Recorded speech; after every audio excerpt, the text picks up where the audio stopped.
Quando falamos de processamento digital de sinais, estamos lidando com sinais que possuem valores bem definidos e existem apenas em alguns instantes de tempo. Estes sinais são chamados normalmente de sinais digitais. Entretanto, na natureza, temos sinais cuja característica é de serem contínuos na amplitude e contínuos no tempo. A esses sinais chamamos normalmente de sinais analógicos. Estes dois gráficos de exemplo permitem que caracterizamos os sinais observando duas qualidades, se eles são discretos ou contínuos no tempo.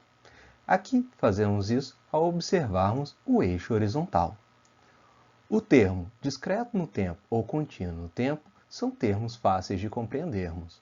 Porém, também podemos classificar esses sinais se são digitais ou analógicos. Aqui fazemos isso ao observarmos o eixo vertical. Neste caso, o termo analógico e digital não esclarece muito o significado em relação ao eixo vertical. Então, vamos definir que, se um sinal é contínuo no eixo vertical, temos então um sinal analógico. Já se o sinal é discreto no eixo vertical, ou seja, ele só pode assumir alguns valores, nós temos então um sinal digital. Isso não impede de termos sinais analógicos e discretos no tempo, nem de termos sinais digitais e contínuos no tempo. Entretanto, o mais comum é que trabalhemos com sinais analógicos e contínuos no tempo e com sinais digitais e discretos no tempo. Como a maioria dos sinais naturais possuem características de serem analógicos, e aqui temos o interesse de fazermos processamento digital de sinais, ou seja, trabalharmos com sinais digitais, vamos ver o que podemos fazer para transformar sinais analógicos em sinais digitais. O processo de transformar um sinal analógico em um sinal digital consiste em passarmos o sinal analógico por um sistema chamado de conversor analógico digital.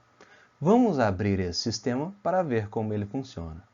Como vimos, a diferença entre um sinal analógico e um sinal digital é a continuidade na amplitude do sinal ao observarmos o eixo vertical. Sinais digitais recebem esse nome por serem processados por sistemas digitais, como os computadores, que só sabem interpretar zeros e uns.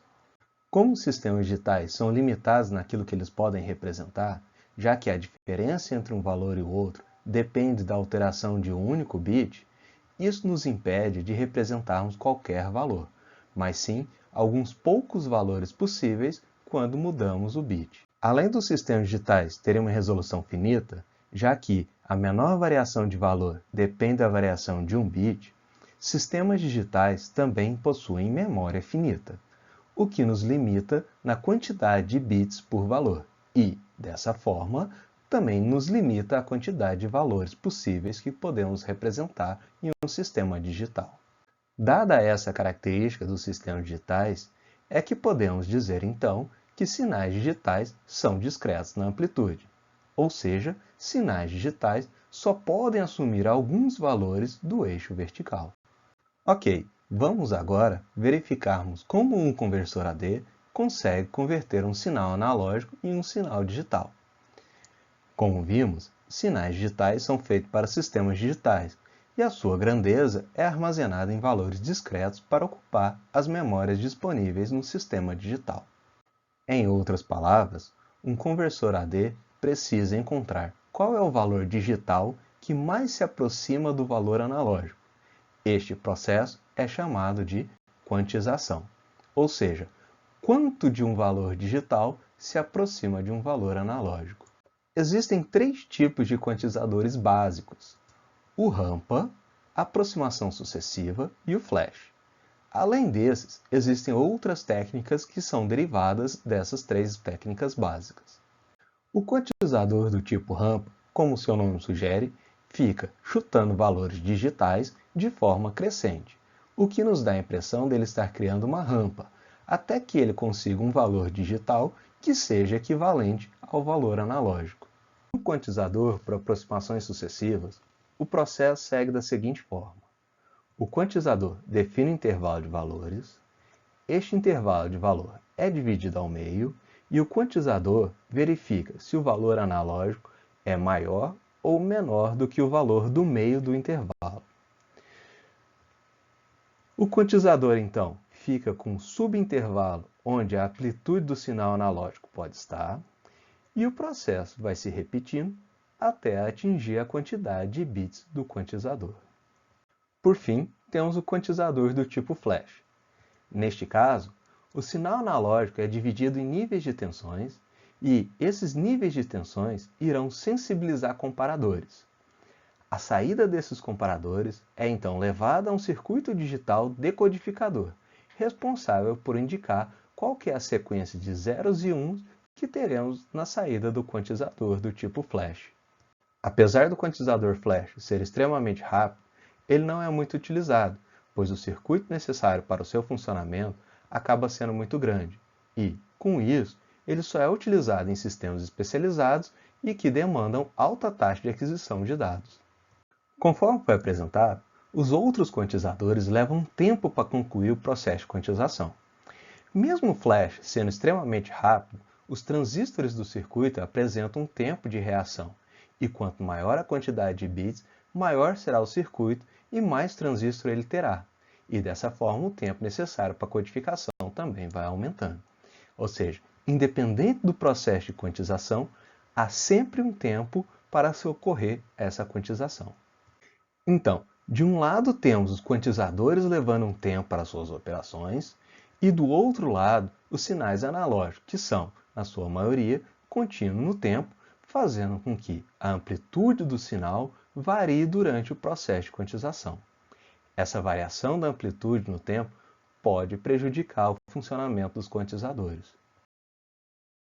Para evitarmos a variação do sinal analógico no tempo, utilizamos um circuito chamado de Sample and Hold, ou circuito amostrador. Esse circuito é composto de uma chave e de um capacitor. Quando a chave fecha, o capacitor é carregado e, rapidamente, assume a tensão do sinal analógico. A chave então é aberta, evitando qualquer variação de tensão do capacitor. Assim, o quantizador tem uma tensão estável, que é a tensão do capacitor, para realizar todo o processo de quantização. O processo realizado por esse circuito amostrador é o responsável por converter um sinal contínuo no tempo em um sinal discreto no tempo. A quantidade de vezes que a chave fecha por segundo é o que chamamos de taxa de amostragem, e o intervalo de tempo entre os fechamentos da chave é o período de amostragem. Todo esse processo apresentado leva ao surgimento de ruídos, quando pegamos um sinal analógico e convertemos um sinal digital. Chamamos isso de ruído de quantização. Este ruído é causado durante a quantização do sinal. Como um sinal analógico pode assumir qualquer valor, mas o sinal digital só alguns valores, o quantizador irá aproximar o sinal analógico do sinal digital. Daí surgem os ruídos de quantização. O ruído de quantização pode ser dividido em 4 tipos de ruído. O ruído de sobrecarga, que é causado quando o valor de entrada supera a faixa de operação do conversor analógico digital. Todo conversor analógico digital tem uma faixa de operação que é definida por um valor mínimo e um valor máximo de operação. Se o sinal de entrada tiver um valor menor do que o valor mínimo aceito pelo conversor analógico digital, este valor será convertido no menor valor de saída possível, independente da sua amplitude. Se o sinal de entrada tiver um valor maior do que o máximo aceito pelo conversor analógico digital, ele será convertido no maior valor de saída do conversor analógico digital, independente da sua amplitude. Temos o ruído aleatório, que se deve ao fato de que todos os sinais apresentam uma certa aleatoriedade ou incerteza, que também é chamado de ruído branco.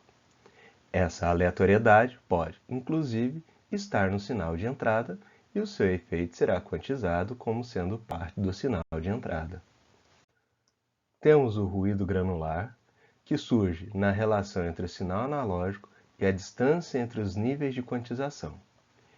Normalmente, os níveis de quantização são linearmente espaçados, mas alguns sinais analógicos possuem um comportamento não linear. Por exemplo, o sinal de fala possui um comportamento não linear, pois ele possui alguns valores importantes de baixa amplitude e alguns poucos valores de grande amplitude. Neste caso, ao mostrarmos um sinal de fala com um quantizador linear, obtemos um som áspero, bem semelhante ao som de grãos sendo derramado em um barril. Daí vem o nome, ruído granular. Uma forma de reduzirmos o ruído granular quando mostramos sinais de fala é utilizarmos quantizadores que possuem espaçamento entre seus níveis de quantização de forma não linear. A exemplo disso, temos os quantizadores de Lei A e Lei Mi, muito utilizados para sistemas de fala como utilizados em telefonia. Por fim, temos o ruído de caça. Esse ruído acontece quando o sinal de entrada possui um valor constante, e esse valor é muito próximo a um dos níveis de decisão do quantizador, o que faz, ora, o quantizador indicar que ele está em um nível, ora, indicar que ele está em outro nível.